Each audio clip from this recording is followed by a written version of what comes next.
తమిళ రాజకీయాలలో పెను సంచలనం సృష్టిస్తున్న టీవీకే పార్టీ అధ్యక్షుడు నటుడు విజయ్ రాజకీయ ప్రస్థానం అడుగడుగున ఆటంకాలు ఎదురవుతూ కష్టంగా ముందుకు సాగుతోంది. సెప్టెంబర్ నెలలో కరూర్లో జరిగిన ఆయన రోడ్ షోలో సుమారు 41 మంది చనిపోవడం, 200 మందికి పైగా గాయపడి టీవీకే పార్టీ తీవ్ర రాజకీయ విమర్శలు మూటకట్టుకోవాల్సి వచ్చింది.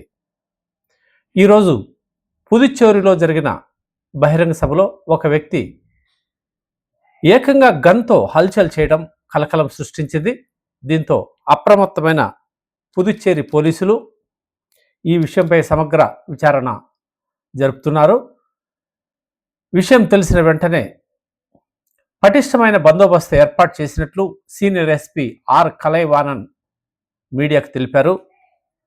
గన్తో వచ్చిన వ్యక్తి డేవిడ్ అని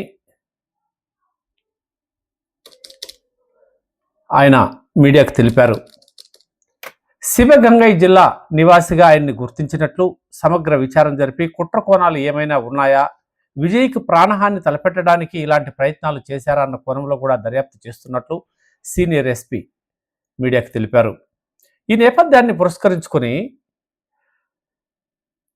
త్వరలో జరగనున్న అసెంబ్లీ ఎన్నికల్లో టీవీకే పార్టీ ప్రజల్లో తీవ్ర ప్రభావితం చూపుతుందనే ఉద్దేశంతోనే అధికారంలో ఉన్న తమిళనాడు ప్రభుత్వం ఈ నటుడు విజయ్ పార్టీని ప్రజల ముందుకు రానియకుండా ఆటంకాలు కల్పిస్తున్నట్లు తమిళనాడు రాజకీయ వర్గాల్లో చర్చ జరుగుతోంది.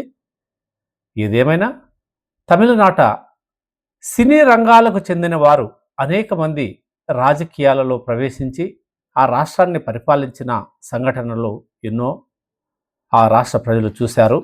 ఈ నేపథ్యంలోనే విజయ్ కూడా తమిళ ప్రజల ఆదరాభిమానాలు అందుకునే అవకాశాలు ఉన్నందునే వీళ్ళందరూ ఆయన్ను అడ్డుకోవాలని చూస్తున్నారు.